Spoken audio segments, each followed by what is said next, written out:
오늘은 실존주의 미술치료에 대해서 살펴보겠습니다. 얄롬의 실존주의 심리치료, 브루스 문의 실존주의 미술치료 두 권의 책을 토대로 살펴보겠습니다. 먼저 실존주의 미술치료.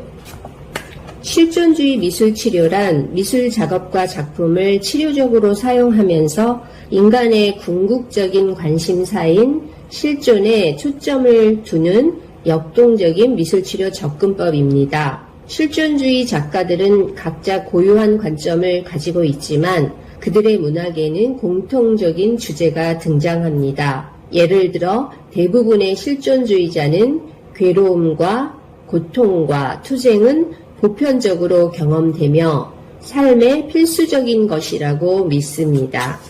실존주의 치료에서는 궁극적인 관심사에 대한 인식이 불안을 야기한다고 보고 있습니다. 불안은 건강한 마음챙김 또는 건강하지 못한 부정으로 대처 방식이 나뉩니다. 궁극적인 관심사를 인식하면서 생기는 실존적인 갈등을 다루게 됩니다. 실존주의 치료에서 존재의 궁극적인 4가지 관심사를 살펴보면 죽음, 자유, 소외, 무의미를 들 수 있습니다. 먼저 죽음은 죽음의 불가피성을 인식하는 것과 계속 존재하기를 바라는 간절한 소망 사이에 일어나는 긴장감이 실존주의의 핵심 역동이라고 볼 수 있습니다. 삶과 죽음은 상호 의존적이며 죽음은 불안의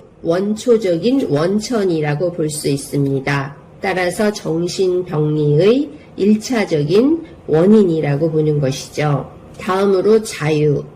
자유라는 것은 구조의 절대적인 부재를 말합니다. 실존적인 의미에서 자유는 혼란을 의미하며 기초도 원인도 전제도 없는 부분을 이야기합니다. 소외. 소외는 인간은 궁극적으로 혼자라는 부분인데요. 대인관계의 분리, 외로움, 개인 내적 분열과는 다릅니다. 근원적인 고독을 말하는 것으로서 자신의 삶에 책임이 있으며 대신가 사라질 수 없다는 부분을 말하는 것입니다. 실존주의에서 말하는 무의미란 존재의 공허함에도 불구하고 목적을 추구하는 인간의 갈망과 관련이 있습니다. 예를 들어서 예술, 미술 작품은 4가지 궁극적인 관심사 중에 하나와 관련이 있습니다.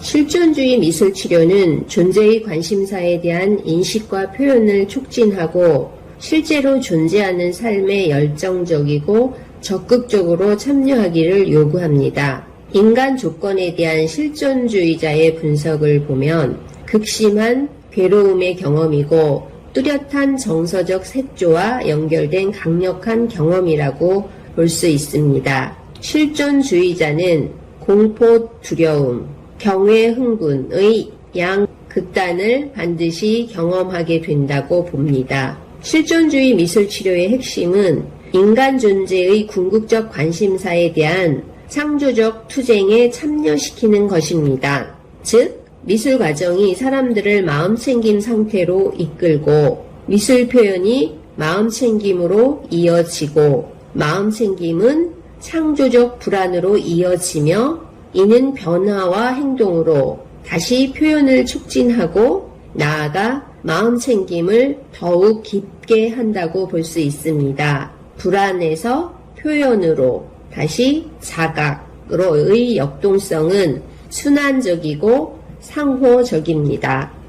실존주의에서 창조적 작업의 주요 원천은 실존적 궁극적 관심사와 투쟁하면서 야기되는 정서적 불안입니다. 그것을 무시하려고 시도하느냐 아니면 마음챙김 상태에서 살아가느냐의 문제라고 할 수 있습니다. 여기에서 개인적인 정리를 해보았는데요. 첫 번째, 있는 그대로 머무르면 고통이 사라지는 것을 볼 수 있다고 정리했습니다.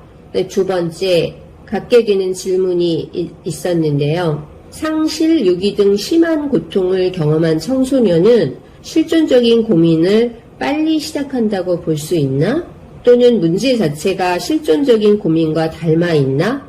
그래서 행동치료나 인지치료 등보다 실존주의 치료가 유용한 것인가? 주제가 궁극적인 관심사이므로 이러한 질문을 가져보았습니다. 세 번째 정리는 실존주의 치료 방법은 있는 그대로를 표현하고 해소하고 자각하도록 하는 것이라고 정리했습니다. 이때 혼자라는 고통을 덜어주고 함께하는 동행과 목격이 매우 도움되므로 이 부분에서 미술치료사의 역할이 중요한 부분이라고 할 수 있겠습니다. 계속해서 실존주의 심리치료의 책에서 관련 내용을 좀 더 살펴보도록 하겠습니다. 삶, 죽음, 그리고 불안. 삶과 죽음의 상호 의존성.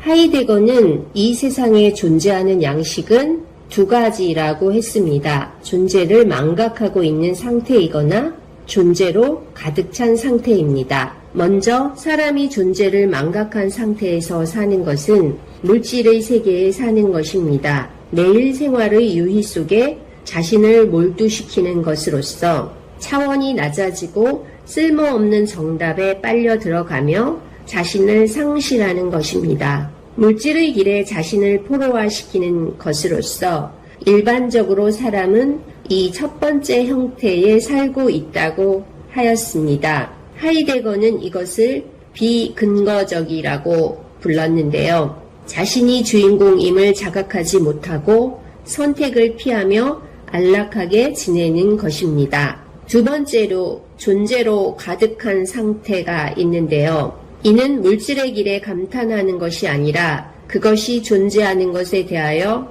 감탄하는 것입니다. 계속해서 존재에 대해 깨우치는 것으로서 자신의 존재에 대한 책임을 의미합니다. 이 안에 있는 사람만이 자기 창의성과 접촉하며 자신을 변화시킬 수 있는 힘을 가진다고 할 수 있습니다. 이는 확실하게 존재하는 것이며 전적으로 자각하며 초월적 자아와 경험적 자아를 자각하는 것입니다. 가능성과 제한성을 포용하며 절대적 자유와 무에 직면하는 것입니다. 이것을 직면하면서 불안에 놓인다고 하는 것입니다. 개인적인 정리입니다. 성숙하다는 것, 선택한다는 것, 다른 사람으로부터 분리된다는 것은 고독과 죽음에 직면하는 것을 의미합니다.